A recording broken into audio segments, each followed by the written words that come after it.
Welcome back, everyone. Today we're talking about some of the changes that have gone into place since the recent update, and we'll be talking about Diablo Immortal in general. However, before we begin, I just want to make mention that the server slam for Diablo 4 will take place on the day that this video is released, May 12th. So if you're interested in that, check it out starting at 3 p.m. Eastern, and again, that's for Diablo 4 Open Beta. With that out of the way, let's talk about the most exciting part of the recent update. I'm yet to have any negative feedback about this, and this is the new Helliquary Guantlet. Now, this gauntlet features 5 bosses that have a fairly reasonable combat rating requirement. You can do this in a group provided you have defeated Catarag on H8.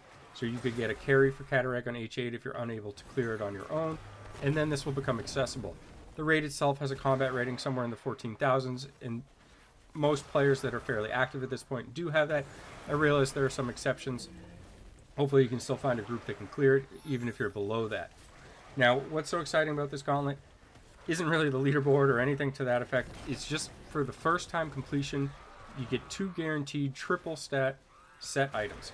Now, there is some RNG associated with this. You don't know which slot you'll get. You don't know which set you'll get. So this isn't anything that's really game-breaking, in my opinion.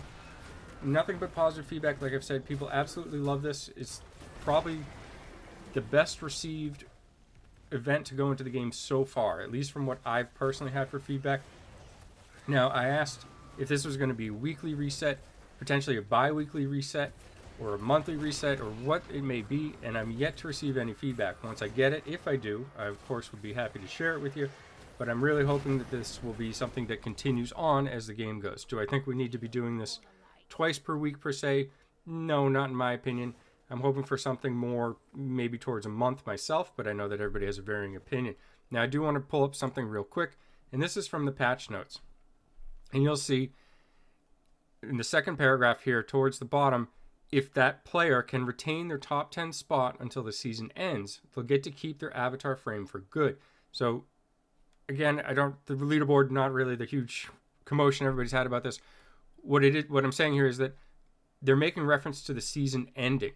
So if the season is going to end, we're kind of hoping or looking forward that there may be another season where this event comes back, and you may get an opportunity to get a couple more triple stat set pieces through it. So another change that went into place, and the reason that I'm farming this video is for the bestiary turn-in. Now, I've already completed my first one of the day. Just want to make mention that they said there would be an increased chance for the first turn in the day. I haven't got one yet. Certainly could just be bad luck. However, I'm sure other people have. So I think that's a nice change as well. But I really just wanted to show, if I can do it, is where I'm at with that bestiary. Maybe it's faster to just open this up. I'm somebody that actually farms every single day, and I farm the 3 turn-ins at a minimum. Obviously, you don't get pages after that, but I do farm the 3. There's probably been 2 or 3 days total since I first became highly active at the launch of this game that I didn't do so. And you'll see that I'm still missing 18 pages. I have notoriously bad luck for this, and that's fine. It doesn't really bother me. I'm just saying that there's a lot of players who are missing a lot of pages despite really farming them, and it would be nice to just kind of fill these in. Not that the bonuses are that amazing. It's just kind of something for completionist point of view. So just making mention because that came into the update. Next thing, and something we've continually seen from basically every update at this point, is just bug after bug, or crash after crash. This time we have a bug with barbarians being able to, on command, essentially turn themselves larger. Now, I'm not going to share how to do that because this is basically an exploit, especially if you're doing it on purpose.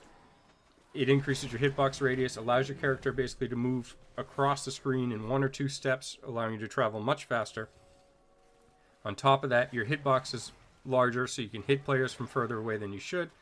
So, obviously not going to share that, but I just want to mention that it exists and that it hasn't been fixed yet. Something like that should be hotfixed as fast as possible, really, and it's been in the game for longer than it should have at this point. On top of that, in terms of PvP, we have tons of players crashing specifically on PC, whether it be in the Vault, floors 2 and 4, or the Battleground. I know on my server, and I'm sure this is probably becoming a trend on all servers, but what people are doing now is just changing what they do in the Vault.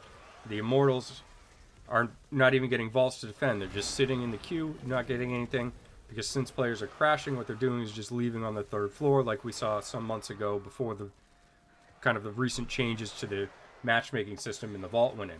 So people are just leaving. The Immortals just sit there hoping to defend and waste their time essentially for no gain. So I don't really think that's a positive. I like to imagine that that's going to get fixed, just hopefully sooner rather than later. BG crashes. I don't know what it is, but every single update seems to do something to the battlegrounds that just make them worse, whether it's a bug from, say, Necros turning invisible that came in long ago and hasn't been attended to, or more crashes that go in. Whatever it may be, this just continues to add up with every update. I don't know what the issue is and why they don't get fixed. Hopefully this will get better as time goes on. The crashes are basically out of control in BG. On the subject of battlegrounds as well, and I know that this will probably be popular questions and feedback that'll have some comments and so forth, and I'm happy to answer them perhaps in more detail if you have them. But this is going to be, how do I feel about the balance changes in regards to battlegrounds? Well, I think the obvious elephant in the room is that Demon Hunters perhaps might be too strong now. However, I don't find that they're great in massive numbers, meaning I typically don't find Demon Hunters, say, 4 or 5 per team to really add anything else. It's actually better to have some class variation. So Demon Hunter itself is very strong, and I still think that they're a valuable, or are now a valuable asset to their team, more than they used to be, for sure. But if you stack them, it's still difficult for them to push the objective for Demon Hunters unless they just really out-resonance the other team. It's very difficult for them to play the objective and to continue to push it, or to even prevent the idol from pushing forward if they're on defense. So they still need some kind of synergy amongst other teammates. They're very strong when paired with the Crusader. I've talked about that a couple of times. The Crusader really gives them the extra support they need and protection that kind of really offsets that vulnerability that they still have. Aside from the 15% damage reduction that they and other range classes have, Demon Hunter is arguably still the most vulnerable in my opinion, in terms of the range classes at least. I also feel that Necro is actually at high resonance, or kind of the upper limits of what characters can be pushed to. I still think Necro is the best, or the strongest. Is it going to be the best or strongest for all players? No, absolutely not. But if you are very high resonance with very high secondary stats, I still think Necro is the most dominant class. Keep in mind that Necro traditionally also counters Demon Hunter to a large extent. I don't expect this to change. What I do see occurring is Necros being able to survive monks a little bit more. Even before this update went into place, monks had kind of dropped a little bit in relative power, at least from where they were at say, Paragon 600, the latest difficulty. And Necros were starting to be able to survive long enough in order to burst them down with Banquet of Eyes. So this set has made a large difference in gameplay for that as well, and kind of altering the 1v1 situations. And on top of that, now we have Demon Hunters kind of shifting things as well. Demon Hunters are now able to burst monks down, and there were some skilled Demon Hunters that were killing monks previously as well. But now there are more Demon Hunters being able to kind of drop these monks without allowing the monk to do any kind of work of value. And this is going to shift a lot of players off of monk. I think we will see very few players remain on monk, because there'll be more of a skill cap ceiling for them, as opposed to what they had with the Shimmerlin build, which has also been nerfed now. I expect these monk players mainly to go to Demon Hunter, since they'll have the strength here, and after that, perhaps to Crusader. I think Barb is unfortunately pretty much done. I think they were over-nerfed, and that's kind of a shame. I would have liked to have seen some middle ground there. Not uncommon for Blizzard to really just absolutely overbuff classes. We've seen this in many other games in the past. I don't know what everybody has played, but I'll just tell you, my experience with Blizzard games is they almost always overbuff. It's always overkill, and in a game that has pay-to-win mechanics or features, trust me, they want to do it, especially at a time where there's a gem like Gloomcast, right? If the Gloomcast is available, and it's one of the more recent gems out there, what better way to do it than promote it by buffing the class that gets the most value out of it? So I don't think this is anything super shocking, and if you put some thought into it, I think it's pretty transparent and clear. Not completely against it. Game needs to make money to survive, so I just don't want to see it come at the sacrifice of balance or quality of everything else in the game.